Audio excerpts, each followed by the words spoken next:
Ginny Goblin cannot have a monster for a pet. Words by David Goodner. Pictures by Lewis Thomas.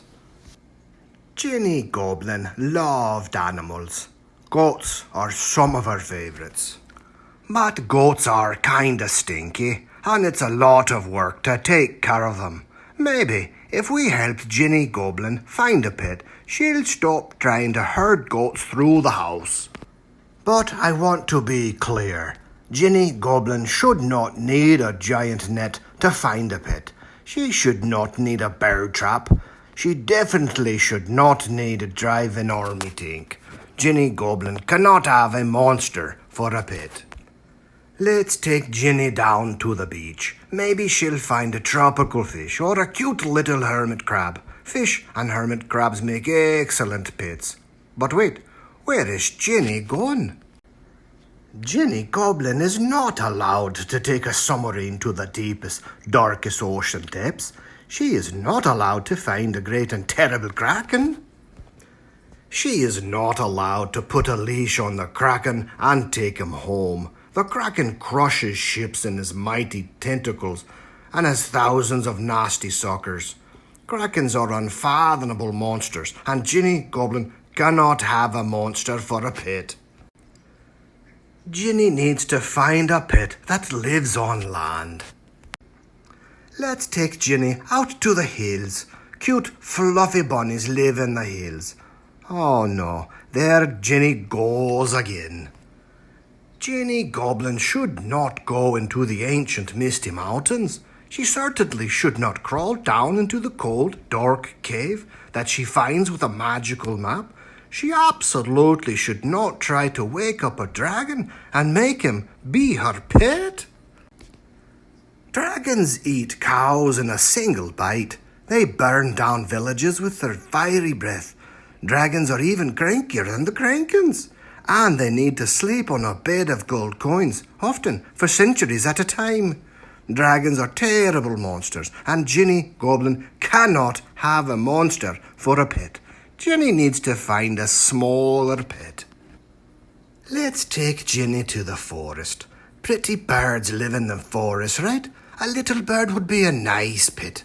A nice, safe pet. Ginny Goblin should not go hunting in the spooky, twisty part of the forest where all the trees are dead and the grass is scorched. She should not make a cage trap from ropes and sticks or bait it with a cupcake. She unequivocally should not catch a ballast in her trap. Ballasts live on land, and they're smaller than dragons, but they turn everything they look at into stone. If Ginny took her ballast to school for show and tell, her whole class would be turned into statues. Besides, ballasts croak like big ugly frogs, and they won't use the litter box.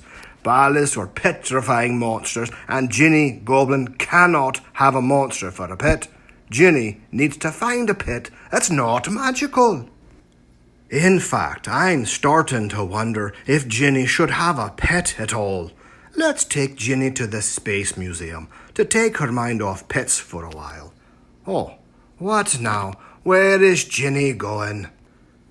Ginny Goblin is not allowed to borrow a rocket ship from the Space Museum. She is completely not allowed to ride that rocket to outer space, and if she does go to outer space, she is not allowed to catch a space creature. She is especially not allowed to catch a space alien that spits acid. It would drool everywhere and ruin the floors.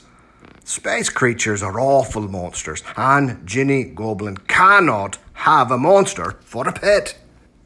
Not a giant monster, or a fire-breathing monster, or a petrifying monster, or any kind of monster.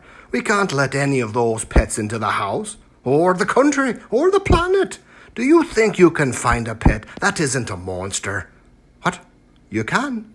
Okay, then what do you have in mind? Look, Ginny Goblin has a baby goat.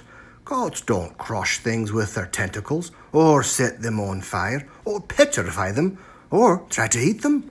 Goats even eat all the weeds in the yard. Oh, baby goat is not a monster at all. I think he'll be a great pet. Well done, Ginny Goblin. Good work, everybody. Now let's take Ginny and her baby goat home. It's almost time for her to get ready for bed. Wait a minute. Didn't I say something about goats in the house?